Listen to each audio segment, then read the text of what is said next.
கேளுங்க ஒரு நிமிஷம் பேசுறது கேள்வி கேட்டா பேச விடுங்க. 41 குடும்பம் எங்க குடும்பம், எங்களை பார்க்க வந்தவங்க. திமுக குடும்பம் இல்ல. திமுக பிரிவுல தான் நடந்துச்சு. திமுக எஸ்பி என்ன ஸ்டேட்மெண்ட் கொடுத்திருக்காரு, 7:45 வரைக்கும் அது நடந்ததே தெரியாதான் அப்படின்னு சிபிஎல் என்கொயரியில சொல்லியிருக்காரு. அது தெரியுமா உங்களுக்கு? பெட்டிஷனரா நான் போனேன். எங்களுடைய பெட்டிஷன் என்ன, இங்க எஸ்ஐடி போட்டாங்க, எப்படி போட்டாங்கன்னு உங்களுக்கு தெரியும், எவ்வளவு கண்டம் நடந்துச்சுன்னு உங்களுக்கு தெரியும். அதை பத்தி கொஸ்டின் கேட்டீங்களா எப்பயாச்சும்? அந்த பெட்டிஷன் யார் போட்ட? திமுகவுடைய அந்த ஜட்ஜ்மெண்ட்ல பெட்டிஷன் யார்? திமுக இருந்து பெட்டிஷன் போட்டான். அந்த திமுக பெட்டிஷன் யார் போட வச்சாங்க தெரியுமா? மகேஷ் பொய்யாமொழி அந்த பெட்டிஷன் போட வச்சாரு.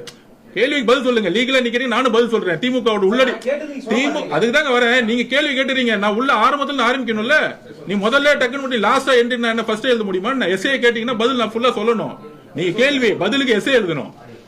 அப்ப மதுரை இங்க சென்னையில வந்த ஜட்ஜ்மெண்ட் பெட்டிஷன் போட்டு திமுக போட வச்சு மகேஷ் பொய்யாமொழி.